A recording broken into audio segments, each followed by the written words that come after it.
Coming up next on the Jeff Crilley Show, we're going to talk to a remarkable man who came to the U.S. 20 years ago with $50 in his pocket and now is one of the most successful realtors in Collin County.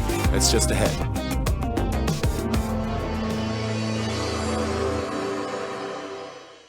Many are predicting that the worst is yet to come, which is unfortunate, said one person here.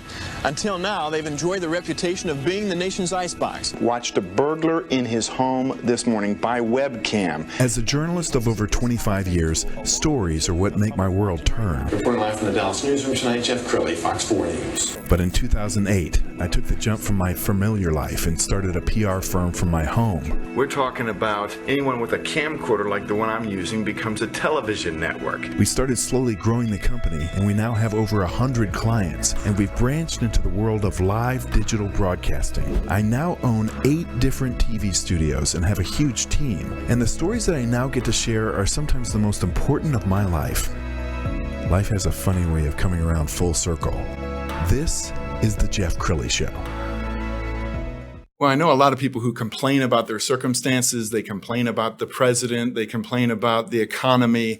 I believe in no excuses. It doesn't matter what hand you were dealt. What are you going to do with it? Which cards are you going to play? To talk about that today, Victor Tosanoff. He is a very successful realtor with Globus Realty USA, and he's known as Mr. Frisco. Thanks for coming on the show. You're welcome. Glad to be here. Absolutely. Just a thing to disclose. Yes. My broker is OCT Real Estate. Okay. That's my DBA. Yes. Perfect. Okay, so take us back to the beginning, 2001, and this is right after September 11th. Yes.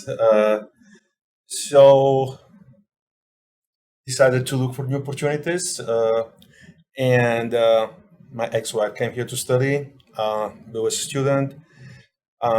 I came after her From Bulgaria. From Bulgaria, and in the beginning we were. I came here, as you said, with almost no money, no English, and we had to borrow furniture or just pick it up from the street. That was the way, people leave the furniture, so we pick it up from there. But one thing I bought was TV cover. And this is how I started my journey in the United States. Wow. I admire you so much because you had to completely reinvent yourself, learn a new language, learn the culture. How did you get into real estate? Well, this is one thing when I say never, because I was in real estate back in Bulgaria and had my own company there. And my background, I used to be a professional athlete. I have my degree in sports coaching and science, sports coaching actually, and PE teacher, physical education. So I was thinking to start career as a coach here. What actually is my background. And just the life turned around, and I had to. I was coaching for soccer, competitive soccer club. I was coaching for SMU volunteering track. I tried to do my own business in coaching as well, strength conditioning, but didn't go very well this time. Didn't know how to market my business, how to build a business. So one day I just thought what to do, and I decided to get into the real estate because I said, I have experience. Shouldn't be that different. And so I jumped into real estate. Outstanding. Did you start by working for another broker? Yeah.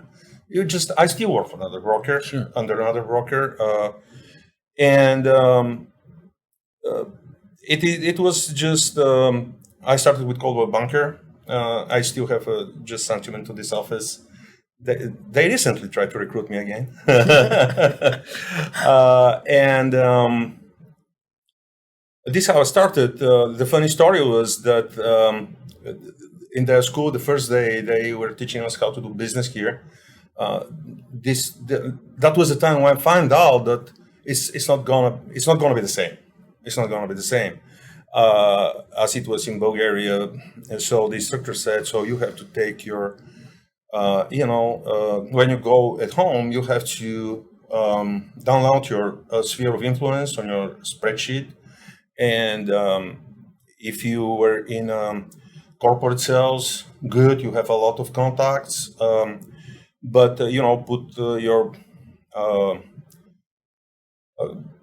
college or colleagues or people from college or high school or whatever. And I sat at home and I said, okay, so my sphere of influence is limited up to 10 people that are Bulgarians. And I was at this time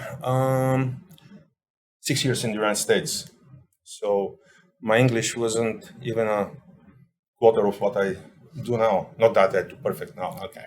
But it was much better. Wow.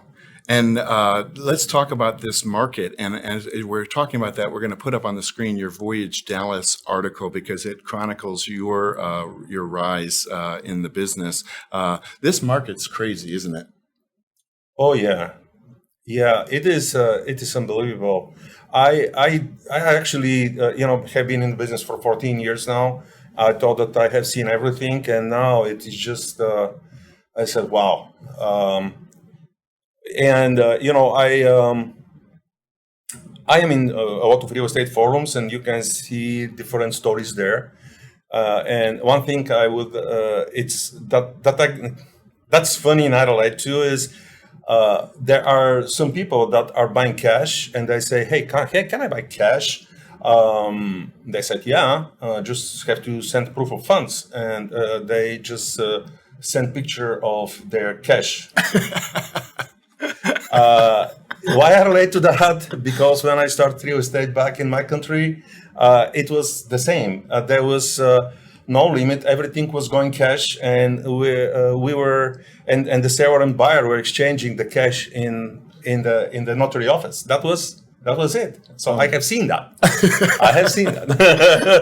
That's amazing. We're going to put up a graphic on the screen because you do monthly updates and you kind of tell people about the market. I think that's very helpful. A lot of buyers or would-be buyers don't know exactly what's going on in the market. Do you find that there's a lot of misconceptions? I mean, first-time homeowners, do they think that they'll just kind of call you and be in a home the next day?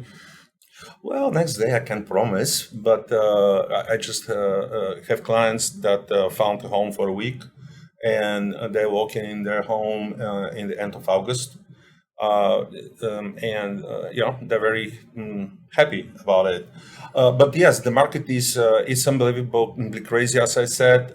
At most of the issues coming from undersupply, not that high demand. Demand hasn't changed much, but it has been years of underbuilding on the market. There is a shortage of labor, a shortage of materials. Builders cannot catch up.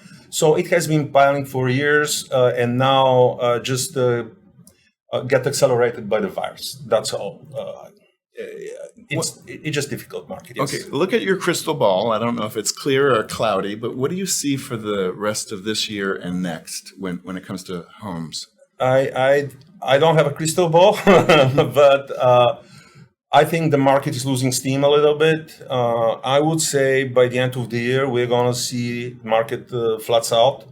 I don't expect a crash on the market. The prices is going to hold.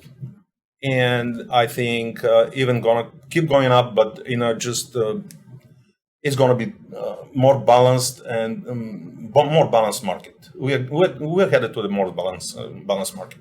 Absolutely, and you're a big networker. We're going to put up on the screen one of your networking groups is Addison Networkers Professional Business Mixer.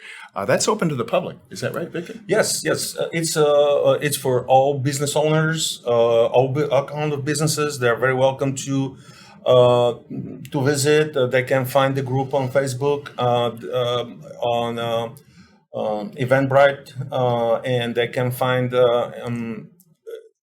It's a place where small businesses, business owners, entrepreneurs can communicate, make contacts, and exchange business. Well, you are a hustler, and I have an old saying, you got to circulate to percolate. There's a lot of millennials and Gen Zs who feel like they can just sit behind their keyboard and be successful. You actually have to go out and meet people, don't you, Victor? Yes, you have to shake the tree. Yeah. It is just about hard work. It's about dedication and a lot of patience. Absolutely. Well, you've been an amazing guest. We're going to have you back again soon. We're going to end with the website is globusrealtyusa.com. Victor, thank you so much for coming on the show. You're very welcome. You bet. Glad to have you. That's it for now. We'll see you next time.